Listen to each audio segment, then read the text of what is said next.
Hello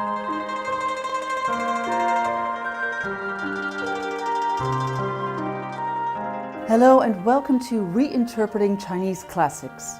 In this series, we will explain the whys, whens, and wherefores of Chinese classical quotations used by President Xi Jinping. In this episode, we will be explaining the phrase, "To the south of the Huaihe River grow oranges, while to the north grow bitter oranges." President Xi Jinping used this quote in his speech at the meeting marking the 60th anniversary of the National People's Congress on September 5, 2014. It hails from the annals of Master Yan, Yanzi Chunqiu, a Chinese classic about statesman and political thinker Yan Ying of Kingdom Qi during the spring and autumn period. The sentence means that suitability rules supreme. The oranges planted north of the Huaihe River are smaller and less tasty than those in the south because the latter is more suitable for their fruit to grow.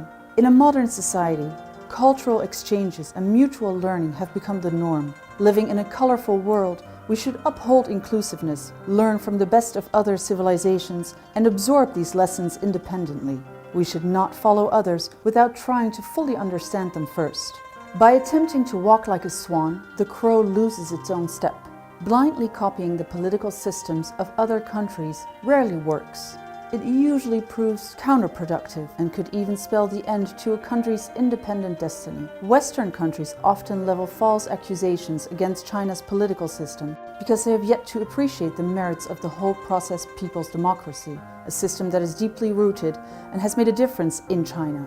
In the eyes of the Chinese, the best way to evaluate whether a country's political system is democratic and efficient is to observe whether the succession of its leading body is orderly and in line with the law, whether all people can manage state affairs and social, economic, and cultural affairs in conformity with legal provisions, whether the public can express their requirements without hindrance, whether all sectors can efficiently participate in the country's political affairs, whether national decisions can be made in a rational, democratic way, whether professionals from all fields can be part of the team of national leadership and administrative systems through fair competition, whether the ruling party can serve as a leader in state affairs in accordance with the constitution and laws, and whether the exercise of power can be kept under effective restraint and supervision.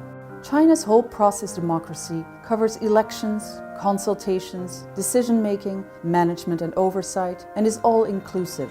Following the completion of their terms, officials enter a process of smooth transition. The Chinese government has offered greater opportunities for the people to participate in political affairs so that their voices can be heard on diverse issues.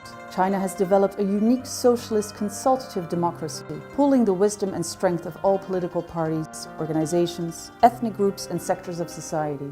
The country has also maximized the transparency of decision-making to ensure all decisions serve the people's interests and aspirations. China has put in place an improved system for scrutiny to guarantee that party and government organs, as well as their staff, exercise their power in accordance with the proper authorization and procedures.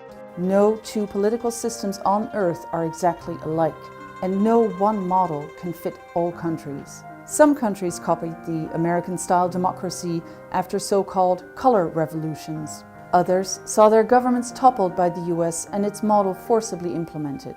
They were, however, unable to execute this model due to a mismatch in national conditions. To the south of the Huaihe River grow oranges, while to the north grow bitter oranges. China's political system grows on Chinese soil. It will continue to thrive as it is grounded in the country's reality.